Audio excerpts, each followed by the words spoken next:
Kaip gimė mintis atidaryti studiją savo?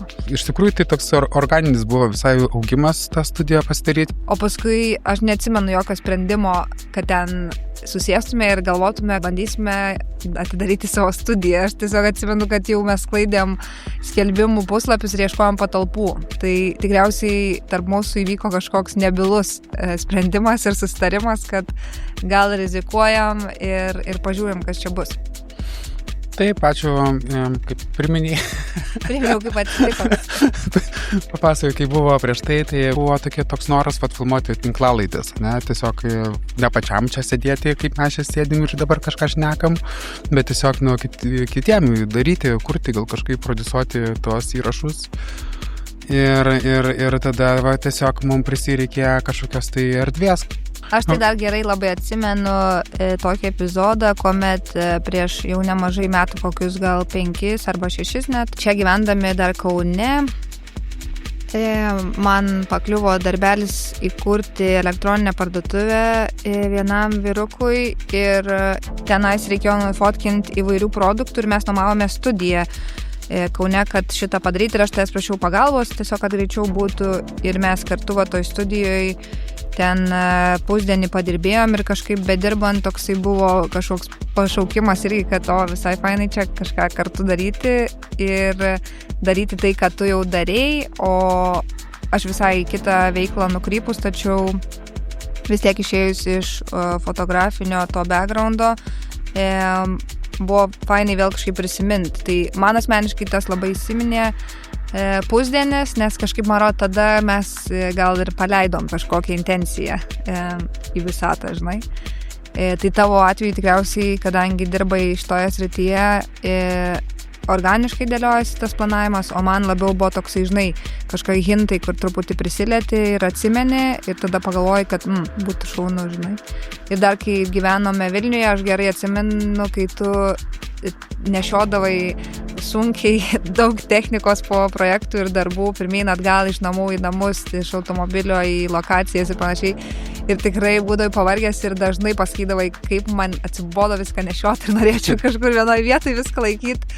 Tai tada turbūt čia buvo tavo intencija pasieta į visatą, kur pamanifestavai truputį, žinai, kad būtų tavo vieta, kur tu laikai savo techniką. Bet čia gal dar labiau susijęs su tai, jog visai norisi prisiliesti ir bendradarbiauti su kultūriniais renginiais, kurie vyksta Kaune. Atėjom mes iš to kultūrinio gyvenimo, kažkokią tai anksčiau darydavom Kaune daug įdomių kultūrinių įvairiausių projektų ir norisi be abejo, kad vieta šitą taptų kažkokia tai ir Kauno kultūrinė erdvė ir daryti kažkokius tai kultūrinius renginius, tiek muzikinius, tiek galbūt instaliaciją, gal tapti kažkokio festivalio judėjimo dalimi.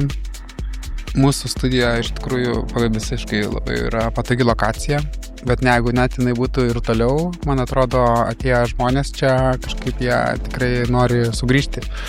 Ir jau yra parodę, kad ateina vieni žmonės, jie dažniausiai sugrįžta, tai mūsų studija yra patogi darbui, jinai yra erdvi, turim šiuolaikišką įrangą, turime apšvietimo daug, tiek filmavimui, tiek fotografavimui, o labiausiai tai, ką turim, tai mūsų nuostabėje cikloramą. Kokią aukščio cikloramą? Cikloramą? Kokią jums reikia? Mes turime net čia... reikia labai aukštos. Labai aukštos, o ką norit fotografuoti ar filmuoti? Oi, čia tokį turime projektą. Didelį projektą. Aukštas projektas. Ar 6 metrų cikloramos užteks? 6 metrai geras, dydis aukštas. Aukštas visai didelis. Tinkamas. Dėliai, kad tilptų 3 žmonės vienas ant kito pečių užlipę. Jeigu tie žmonės yra iki 2 metrų, tai tikrai taip, jie tiks, gali lipti ant pečių. Kaip cirko numeris kažkas tokio. Tai kaip tau pasakyti? Tai kaip tai sunkiai. Buvo visko. Ne visko gal reikėjo, bet ką žinau, žinai, kai darai dalykus pirmą kartą, tai tikriausiai labai sunku numatyti, kaip gali būti, tai dažniausiai ir nepasistatai jokių lūkesčių, kad nereiktų per daug nusivilti, o jeigu apsidžiaugi kažkom, tai tiesiog tas džiaugsmas būna didesnis, nes prieš tai neturėjai išankstinių nusistatymų. Bet tikriausiai aš tau esu kartojus ir draugam tiesiog pasakojus ir besijuokus, kad mūsų gyvenime mes kaip susitikom, tai ramiai gyventi nebegalėjom tiesiog ir kepam per metus po kažką. Tai visko per daug nuoširdžiai įdėta, pradedant nuo svajonių, resursų, asmeninių jėgų, finansų visų iki paskutinio cento ir taip toliau ir panašiai. Ir įdomu kas toliau, koks iš to išeina, nežinau, outcome'as, gal ne pats rezultatas, bet tiesiog kur tai mus nuves, kas su tuo atsitiks. Man prisimenant, kai prieš 2 metus darėme juodą šviesą Kauno muziejų naktims 9 forte, tai buvo velniškai sudėtingas, greitai padarytas, bet nuostabiai tiesiog įprasmintas projektas. Tai aš kažkaip truputį lyginu jį su studija, tik tai ilgalaikiai perspektyvoje tikiuosi, kad jisai irgi bus toks pats fantastiškas ir mes galėsim gal net pakartoti tų kūrybinių veiklų tik tai studijos erdvėse. Prieš 10 metų, taigi mes ten intensyviai darydavom įvairius renginius, ten ir prie festivalio muzikinio prisidėdavom, paskui sekantis 10-metį sekė fotografijos, videografijos kryptimi, kur savai išbandėm ir dabar atrodo toks visas, ta juoda šviesa, tai buvo irgi susijungimas į tos muzikos ir vaizdo, garso ir dabar irgi man atrodo, va šita vieta tokia galėtų būti irgi tas visiškas išsireiškimas, sprogimas gal netgi. Jo, pusmetis buvo jėga, sakysim. Vienas žodis. Pasenom, pavargom, bet padarėm, Tai buvo mūsų pirmasis pirkinys. Baldas.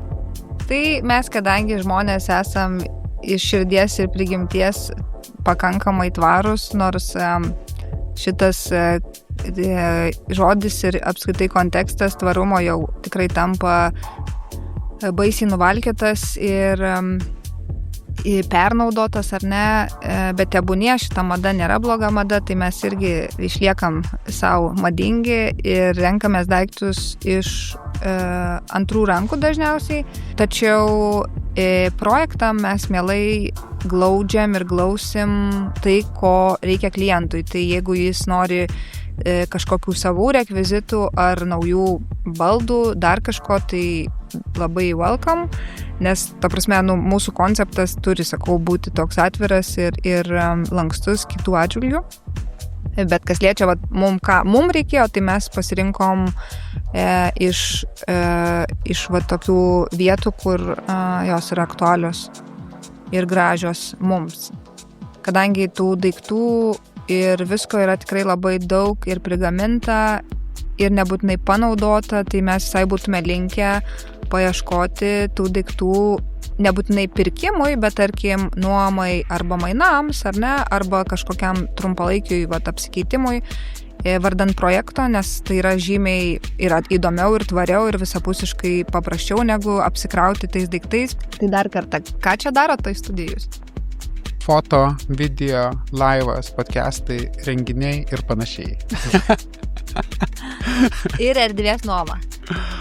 Ir didelės erdvės nuoma, o labiausiai tai mūsų ciklorama. Ten už nugaros galima tikrai jau cikloramą, tai jau čia, nežinau. Galima, jeigu nori kempinti. Kempinti cikloramą ir atskirą daryti įrašą, vien tik tai apie cikloramą. Kitą kartą bus dedikuotas pokalbis cikloramai.